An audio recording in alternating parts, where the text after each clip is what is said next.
back to training from Leadville. This is episode number 6, and I am training from Paris today. As you can see, I've got the Eiffel Tower behind me. I'm out for my second session today.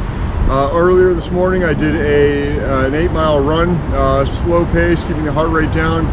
Right now, I'm doing about 5 or 6 miles as my double today. Feeling some aches and pains. I felt okay this morning. The lower leg's feeling a little bit tough today. I'm in the middle of recovery. I'm still recovering from Black Canyon. And that race was only about 10 days ago, so I should be recovering. I should have spent most of last week recovering, although I probably ran too hard towards the end of the weekend. Last week consisted of 5 runs. The first run was supposed to be 5 miles. It ended up being 4. My friend got attacked by a dog during the run. Luckily, we were outside a hospital, so he got it seen to, but that cut the run a little bit short. Second day, did 6 miles. Third day, about 4 miles, including some treadmill stuff. Over the weekend, I did a 12-mile run with about 4 or 5 miles at half marathon pace, a little bit faster than half marathon pace. And then I think that people think I'm crazy out here. And then I did a little recovery run Sunday, 5 miles plus a mile on the treadmill on a pretty steep 15 or 20% incline. That felt really good. Got on a plane on Sunday evening, flew to London, then to Paris from London. Took Monday off and did a run yesterday morning. Yesterday was Tuesday. The run on Tuesday went terribly. It was awful. I felt terrible from the first couple steps. My legs just never got into it. I've got some sort of a calf injury, maybe a little bit of knee injury. So I was smart. I think I was smart. I turned around, went back to my hotel after about a 2.5 mile run, and decided to put it on the shelf until today. That's why I did a double session, or I'm doing a double session today. That's why I'm a portion through it, and I forgot to pause my watch. So this one's gonna look like an awfully slow session. Again, I'm about 3 miles into this run right now, and it's a slow, intentionally slow run. I'll probably do about 6 miles tomorrow night, and then 2 15-mile sessions over the weekend. So what did I do last week besides not recover the way that I should have? My coach told me to take it easy. I did for the most part, and then I went too hard on Saturday. That was probably a silly move. But I also had a chance on Saturday night to go out and see a couple of runners that are doing the Olympic trials this weekend, this coming weekend. They are 2 runners that are from Chicago. I'll actually show an interview in a second. They did a fireside chat, and they talked about a couple of things that were really interesting about running. Some of those things they talked about really got me through my recovery week. The first was running social. The second was food and nutrition and recovery food, or post-race food. And the third was really being humble. And then you'll see a story from the runner Dan, and it'll be talking about when he qualified for the Olympic trial marathon, and he ran about a 2:14 in Chicago. It was an amazing time. He was giving out medals at the store, the Heartbreak Hill Running store that we were at, and he had some interesting conversations with a few of the runners there. The one and only Mr. Dan Kremske, also an Illinois native from Woodstock, also running with Second City Track Club Elite in the most fancy jumpsuit tonight. He had to make sure everyone knew who the runner was tonight. Works as a metal coder in addition to slinging shoes here. So I will say one of my favorite stories about Dan was literally the Monday after the Chicago Marathon. This is actually a good story. Monday after the marathon, local or just people from out of town coming in wearing their medals, super excited to shop, pick up their finisher gear. Dan's checking them out and obviously acknowledges that they're wearing a Chicago Marathon medal, asks them about their race. They're giving him their whole race breakdown. Dan's like, that's so, he's like genuinely very excited for them. And they're like, did you run it? And he goes, I did. And they're like, how was your race? He goes, all he said was, it was a good day. It was a good day. That day included a 2:14:53 finish time. You'll also hear from Kristen, and she'll talk a little bit about what she likes for recovery food after a race. I'm not too much different than she is. She was wearing a shirt that said ice cream on it, and it turns out that's her favorite post-race meal. I had a chance to talk to both of them after their panel, and they were just awesome people.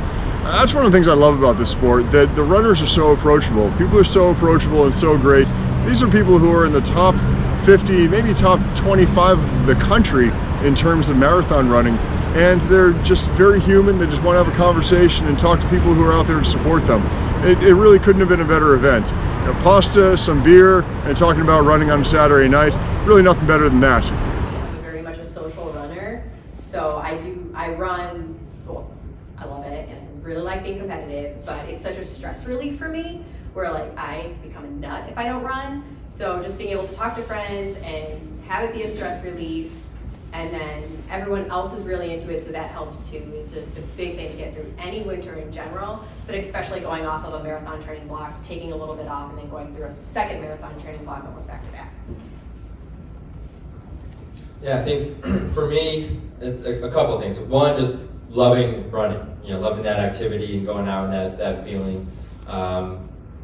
And two, is just kind of also loving the process of training and getting better week in, week out. And then trying to build on minor victories, small victories, or milestones, like 1 week at a time, 1 day at a time, because really, it just far and away the hardest thing, especially throughout December, January, February, is just getting out the door when it's cold and dark outside. Just getting that threshold and going beyond it and taking those first few steps, first few 100 meters, like that is the hardest part. Because once my body's out, like it was warmed up, it's out there, I'm like, oh, it's not so bad. And I can just kind of keep and then it's like, so I'm like, oh, Dan, how far are you running today? I'm like, I don't know, like maybe 10 minutes, maybe 20 minutes, and then it ends up being like 12 miles or something. And it's like, well, I just felt good. So it's just that mental daunting is like the hardest part. So I think tapping into the love of whatever it is, I mean, it's, for this case, running, to get out the door and get yourself up and going, and then loving that process of continually using minor victories to springboard to higher levels or to the next goal. So I'm going to finish off today's run. I am right here, right on the River Seine. I'll do a little bit of a loop around here, head back to my hotel, get some food. This morning I did a similar loop, a couple more miles, ended up going down past the Louvre. I have a little bit of footage from that, though it was pretty dark. The funny thing about running in the morning here is it's just empty, it's dead. Nobody's out, it's really nice. So you've got the streets, you've got the sidewalks to yourself. Right now it's pretty busy. You're weaving in and out of people, a lot of tourists, but that's okay because it's a little bit more lively and there are a lot more runners out. So I enjoy both for different reasons. I am wearing my headlamp tonight, which is kind of lighting the way for me right now. It definitely helps to have some of the people on scooters not run me over. So far that's been lucky, but we'll see how the next couple of miles goes.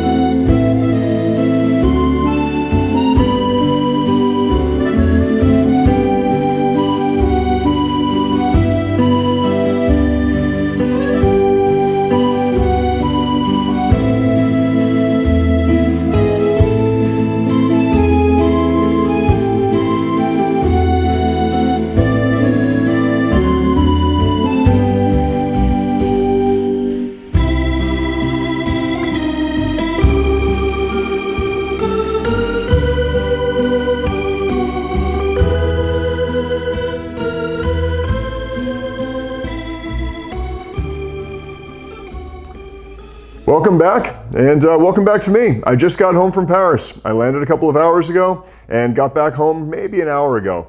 And while it's always really nice to run in a faraway land and be in a beautiful city like Paris, running in front of the Eiffel Tower and on the Seine, there's nothing like getting home and getting a chance to be around your friends and family and your best buddy Murphy. So it's really nice to be home.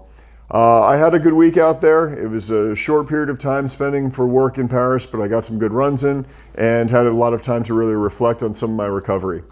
The last 2 weeks have not been the recovery period I wanted or needed post Black Canyon, but it definitely gave me a lot to think about.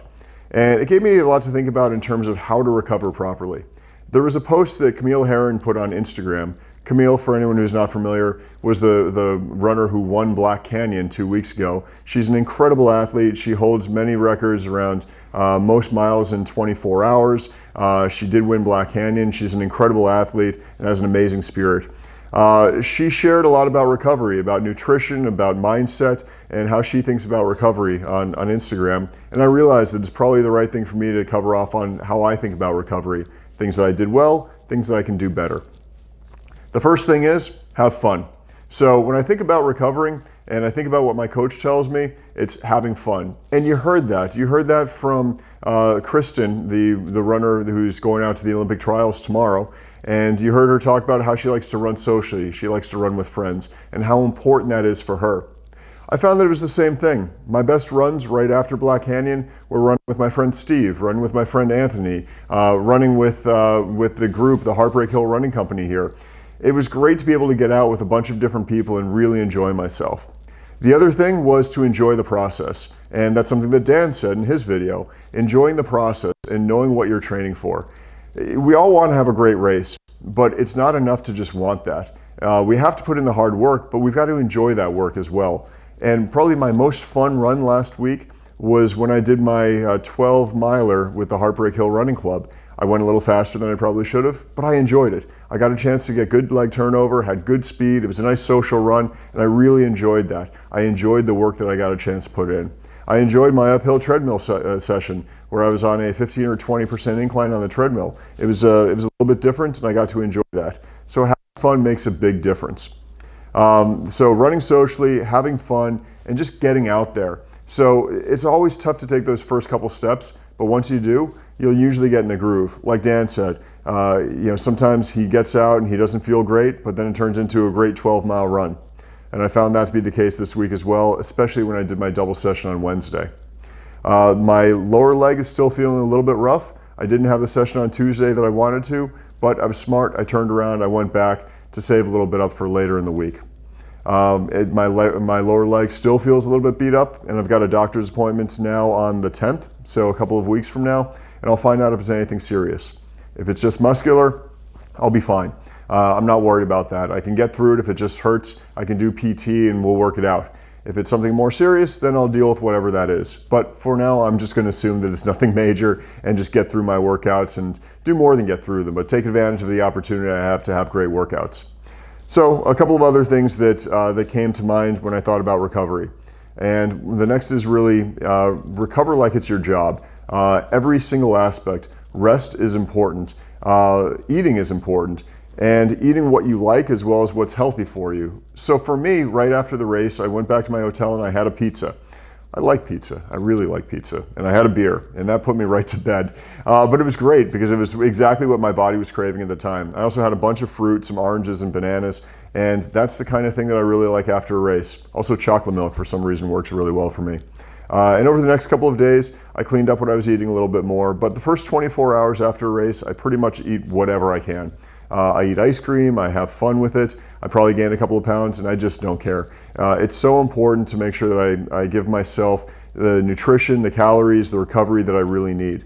And then I clean it up a little bit.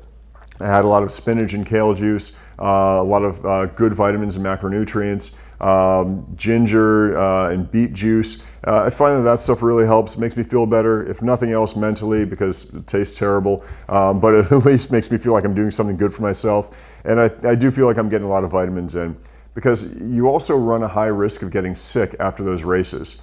You're worn out, you're tired, your defenses are down, so I think that your immune system's probably more at risk. So I want to make sure I really pump my body full of calories and good, clean nutrition in the week following a race. I also monitor my resting heart rate to find out where my recovery is. Normally it's somewhere in the 43 to 48 range. This early in the season, it's going to be on the higher end of that range. This week I found that it was really high. My resting heart rate overnight was between 58 and 60, and I think that was because of the jet lag and the 7-hour time difference in Paris. That's really high. It shouldn't be that high, and that means that either I am not recovered or jet lag was really an impact. But I'll find out tonight what it is before tomorrow's long run. So a couple of other kind of thoughts. The thoughts around recovery and around races, listening to my coach. My coach told me to take it easy. I listened for the most part, but I probably could have taken it easier. Maybe I'd be feeling a little bit better right now. And this is something I know. Coach is always right, and I need to make sure I listen to her.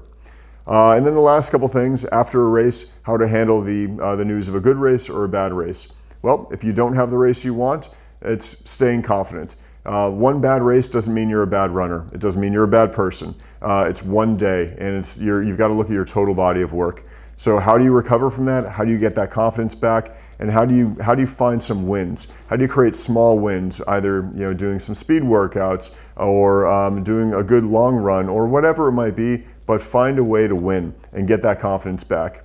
Same thing on the flip side. You have an awesome race, stay humble. You heard that intro that Luke at the Heartbreak Hill Running Company said about Dan. In the day after his 2:14 marathon in Chicago, he was humble, and it was important that he stayed humble. And as a result, I think he's probably gonna have a really great race of the trials this week because he has that humble mindset and attitude. And I think that's really important. So staying humble after a good race or getting confident and finding your confidence back after a tough race. Either way, it's gonna be important how you manage it. You can't change the past, you can just change how you think about the future. So I want to thank everyone for joining today. I've got a short run coming up tonight where I'm just going to shake the legs out a little bit after that very, very long flight. I'm going to do 15 miles tomorrow with a running group here in Chicago, another 15 the day after on some trails, and I'm looking forward to it. I've got 2 weeks until Marin. I'm looking forward to some good recovery, a couple good runs to push myself, hopefully run in some more scenic environments over the next few weeks. Do a little bit more hill training to get my legs ready for a very tough race in Marin with a lot of ascent. And I'm looking forward to getting out and running socially with a lot of people over the next couple of weeks. I'd also like to thank Luke at Heartbreak Hill Running Company for inviting me to the event last weekend. It was a blast. I had a great time. It was fun running with the group there at Heartbreak Hill last week. I'm going to do it again.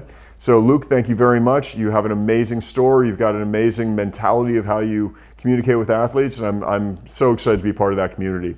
Also want to thank Dan and Kristen and want to wish them amazing luck tomorrow at the Olympic trials. I feel really good about them going out in the trials. I'm excited to watch it tomorrow. I'm excited to watch all the athletes and can't wait to see who's going to represent the United States of America in this next Olympics in the marathon. So with that, I want to thank everyone. I want to say stay humble, stay confident, and enjoy the trails. Thanks. We'll see you next time.